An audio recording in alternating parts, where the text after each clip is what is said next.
Now, income deemed to accrue or arise in India. So, this is called a deeming section, which means it is fictional section. So, actually it is not accruing, but it is deemed to be accrue or arising in India. That is section 9.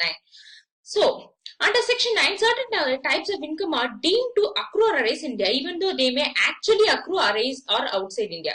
That is why it is called deeming section. Actually, it may arise or accrue outside India, but there is it is deemed to be accrue or arise in India. So accruing and arising has very subtle difference, which is known only at the time of usage. Now, the categories of income which are deemed to accrue or arise in India are given below in this chart. First, income deemed to accrue or arise in India, that is class 1, 2, 3, 4, that is section 9, subsection 1. Now, first, income accruing or arising outside India, directly or indirectly, through or from. Let us keep it aside, we'll see it later. Now, salary earned for services rendered in India.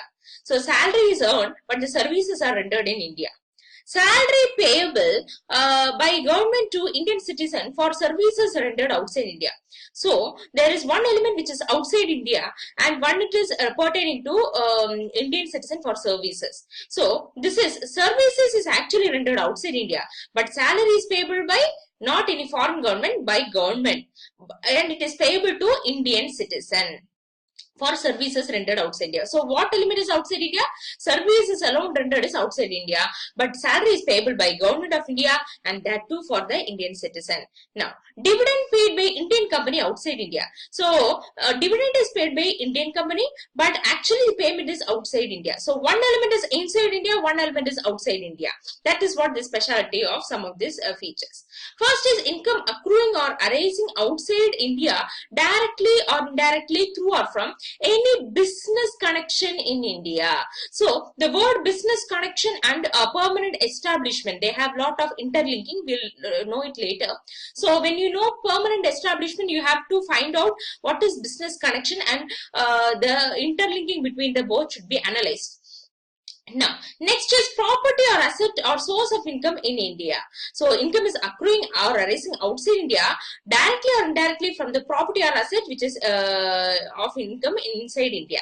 Now, transfer of capital assets situated in India. So, income is arising or accruing outside India, directly or indirectly through or from the transfer of capital asset which is situated in India. So, first is the income, here also one part of the transaction is outside India, the other is inside India. Now, next, income deemed to accrue or arise in India.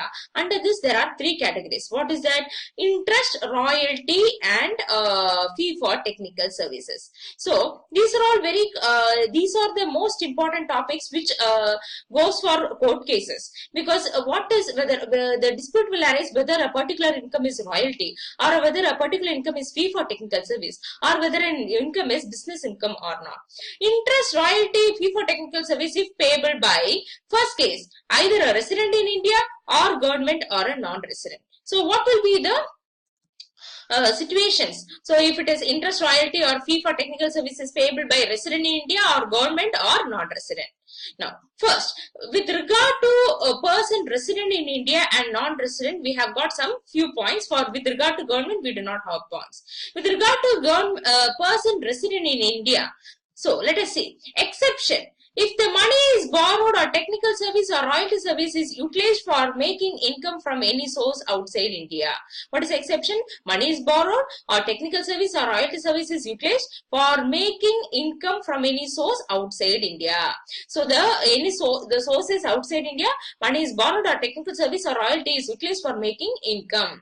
Now, second case, money is borrowed or technical service or royalty service is utilized for business or profession outside India. Here, the business or profession is outside India and the money is borrowed or technical service or royalty service is utilized for business or profession India. That is the exception with regard to person resident in India. Government, we do not have any exception. With regard to non-resident, what is the exception? If money borrowed is used for business or profession in India. Next, technical service or royalty service is utilized for business or profession in India or making income from any source in India. So, these are all the two exceptions.